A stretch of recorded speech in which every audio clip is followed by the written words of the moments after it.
नमस्कार दोस्तों। वैसे तो स्टॉक मार्केट में ऐसे बहुत सवाल हैं जिसका जवाब हम जानना चाहते हैं। ऐसे बहुत से सवाल हैं जो हमें डेली परेशान करते हैं।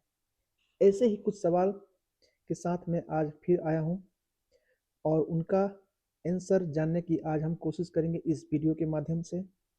तो जैसे कि मेरा ऑब्जर्वेशन है, मैं अपना ऑब्जर्वेशन और एक्सपीरियंस ही आपके साथ शेयर करने वाला हूँ।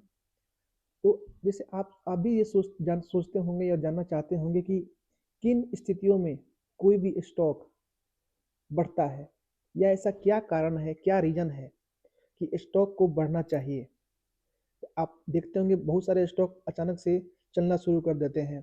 कोई स्टॉक ऐसा है जो 1 साल में 5 गुना 4 गुना हो जाता है। कोई ऐसा भी स्टॉक है जो 2 साल में 10 गुना हो जाता है। तो ऐसा क्या कारण है जिसकी वजह से ये होता है? तो आज का जो ये वीडियो है, इसी टॉपिक के ऊपर हम डिस्कस करेंगे और जानने की कोशिश करेंगे कि आखिर में ऐसा क्यों होता है। जैसे कि मैंने पिछले 4-5 सालों में ऐसे कई स्टॉक अपने एक्स अकाउंट पर शेयर भी किया है। उनका रिसर्च रिपोर्ट, उनका स्टडी भी शेयर किया है। साथ ही उनके मल्टीबैगर होने से पहले मैंने उनका रीज़न भी बताया था।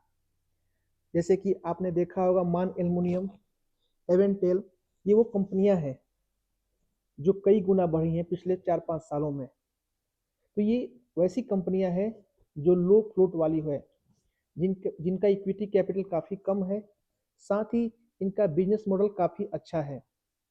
मान एल्युमिनियम या एवेंटेल ये वो कंपनियां हैं जो हर साल डिविडेंड पे आउट करती हैं।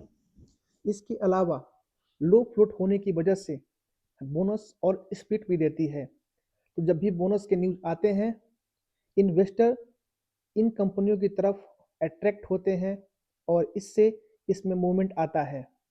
तो अगर लो फ्लोट के स्टॉक कोई भी हो, अगर बोनस देना स्टार्ट कर दें तो फिर उसमें तेजी आना श्योर है, वो तेजी आएगा ही आएगा। तो एक कारण ये है कि जब भी कोई कंपनी, खासकर छोटी कंपनी, बोनस दे या अपने शेयर स्प्लिट करें तो उन पर आप जरूर नज़र रखें, क्योंकि हो सकता है बोनस से पहले ही वो अपना मूवमेंट दिखाना चालू कर दें और फिर बोनस के डेट आते आते वो अब वापस गिरने लगें। तो एक कारण ये है कि जब भी कोई कंपनी, छोटी कंपनी बोनस जैसे चीज़ों को अनाउंस करती है तो उस कंपनी के शेयर में तेजी आती है। दूसरा कारण है जब कोई नया मैनेजमेंट किसी कंपनी को टेक ओवर करता है। आपने देखा होगा, एक एग्जांपल है सीजी पावर का। सीजी पावर को मुर्दप्पा ग्रुप ने टेक ओवर किया था जब उसका प्राइस 10 या 15 के आसपास था। आज सीजी पावर वहां से कई गुना ऊपर जा चुका है। इसके अलावा और बहुत सारी कंपनियां हैं जहां मैनेजमेंट चेंज हुआ है। आपने पूना वाला फिनकॉप देखा होगा और भी बहुत सारी ऐसी कंपनियां हैं। एग्जांपल आप काफ़ी सारे हैं। तो एक दो कंपनी का मैं नाम लेता हूँ। इन कंपनियों में जो शेयर चलने का खास कारण ये था कि नए मैनेजमेंट ने टेक ओवर किया था। तो जब भी कोई मैनेजमेंट किसी कंपनी को टेक ओवर करता है तो उस स्टॉक में तेजी आती है। तीसरा कारण है जब प्रमोटर जिसके जिसका जिसने शेयर प्लेज किए हो, वो अपने प्लेज को रिलीज करने लगे और प्लेज को ऑलमोस्ट प्लेज फ्री कर दे, तब ऐसी कंपनियों में तेजी आती है। इसका एग्जांपल मैंने एक्स अकाउंट पर शेयर किया था एनसीसी का।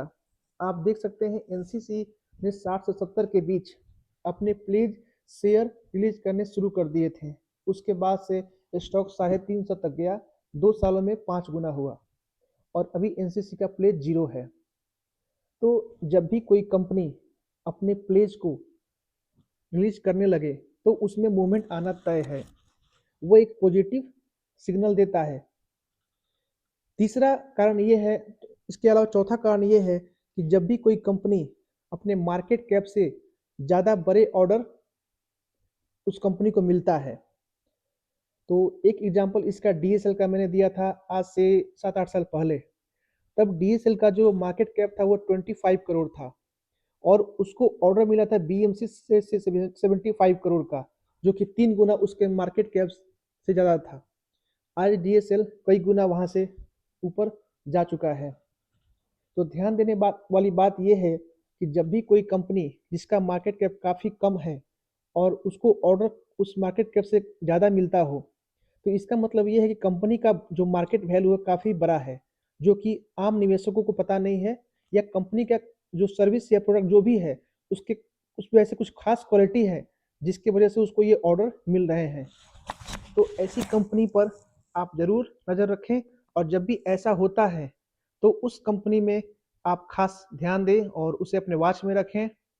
उसके प्राइस को ट्रैक करें। मैं निवेश के लिए नहीं बोलूँगा, क्योंकि मैं सेबी से रजिस्टर्ड नहीं हूँ। आप बस उस पर फोकस करें, और ये एक रीज़न है जिससे कंपनी के शेयर में तेज़ी आती है। इसके अलावा जो एक और कारण है वो है बिग कैपेक्स। जब भी कोई कंपनी बहुत बड़ा कैपेक्स करती है, या कोई लैंड बैंक या कोई प्लॉट लेती है कैपेक्स के लिए, तो उसमें खासा तेज़ी आती है। आपको 2023 का एग्जांपल मैं देता हूँ, वो है राजू इंजीनियरिंग का। तब कंपनी का शेयर प्राइस मात्र 30 रुपये था, और वहाँ से कंपनी 10 10 बैगर हुआ हुआ और अभी बोनस से स्प्लिट के बाद उसका मार्केट कैप समथिंग 1100-1200 करोड़ है, जो कि एक समय में 2600 करोड़ गया था। और जब इसने ये नया लैंड बैंक लिया था, तब उसका मार्केट कैप मात्र 200 करोड़ था। तो 200 करोड़ से 2600 करोड़ तक ये 2 सालों के अंदर गया। इससे आप समझ सकते हैं कि जब भी कोई कंपनी काफ़ी बड़ा कैपेक्स करती है, तो जाहिर सी बात है कि उसका जो फ्यूचर रिवेन्यू है वो बढ़ने वाला होता है, और उस रिवेन्यू को मार्केट पहले ही डिस्काउंट करता है। ऐसा नहीं कि जब रिवेन्यू होगा तब उस शेयर बढ़ेंगे।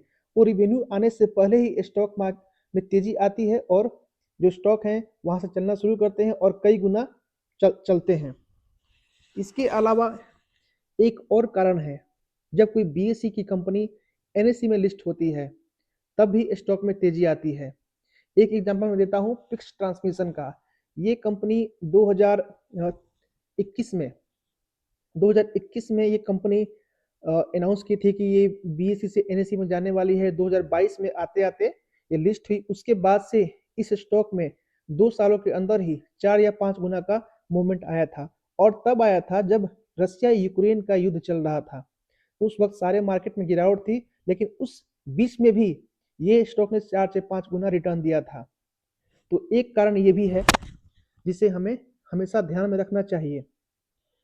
इसके अलावा और भी एक कारण है, जैसे जब भी गवर्नमेंट किसी सेक्टर के लिए बड़ा फंड या मतलब बड़े कैपेक्स पर फंड एलोकेट करें, तो भी उस सेक्टर में और उस सेक्टर के स्टॉक में तेजी आती है। आपने सोलर एनर्जी के स्टॉक को देखा ही होगा। कई सारे सोलर वारी से लेकर कई सारे जो भी सोलर कंपनियां हैं, वहां से कितने गुना वो उसके बाद भागी जब सोलर में तेजी आया। तो इसके अलावा आप मैच ड्रैगन जो को देख सकते हैं। इसके अलावा आप बहुत सारी कंपनियां हैं, जैसे करनेक्स हो गया। तो कहने का मतलब ये है कि जब भी गवर्नमेंट किसी एक खास सेक्टर में बहुत बड़ा कैपेक्स करे या फंड एलोकेट करे, तो उस सेक्टर की जितनी भी कंपनियां हैं, उनको उसका फायदा मिलता है, क्योंकि उनको ऑर्डर मिलता है आने वाले दिनों में, और इस ऑर्डर से उनका रिवेन्यू बढ़ता है, प्रॉफिट बढ़ता है, और उनके स्टॉक में तेजी आती है, उनका मार्केट वैल्यू बढ़ता है। तो ये कुछ कारण है जिसे हमें हमेशा ध्यान देना चाहिए। इसके अलावा भी बहुत सारे ऐसे कारण हैं, छोटे मोटे कारण हैं। जैसे कभी कभी कोई कंपनी में किसी बड़े इन्वेस्टर ने निवेश कर दिया, तो भी उस स्टॉक में तेजी आती है। हालांकि ये तेजी जो होती है शॉर्ट टर्म के लिए होती है, वो सस्टेन नहीं करती है। या किसी कंपनी ने कोई नया प्रोडक्ट लॉन्च किया, तो भी तेजी आती है। किसी कंपनी ने कोई ज्वाइंट वेंचर किया किसी फॉरेन कंपनी से, तो भी तेजी आती है। तो ये सब कारण हैं जिसकी वजह से शेयर में तेजी आती है, और हम सबको इन कारणों के पीछे जरूर फोकस करना चाहिए। और जब भी कोई स्टॉक बढ़ते हैं, तो आप उस स्टॉक के कॉर्पोरेट अनाउंसमेंट में जाकर रीजन चेक करने का जरूर प्रयास करें। वो ऐसा करें कि पूरे साल का रीजन देखें, पूरे साल कंपनी ने क्या क्या अनाउंस किया है। तो उस पर अगर आप नज़र डालेंगे, तो आपको मिल जाएगा कि क्या कारण है जिससे ये कंपनी के शेयर बढ़ रहे हैं। तो आज का जो टॉपिक है यही ख़त्म होता है। अगर आपको वीडियो अच्छा लगा तो इसे लाइक और सब्सक्राइब करें, साथ में इसे शेयर ज़रूर करें, ताकि और भी लोगों को इससे फ़ायदा मिले।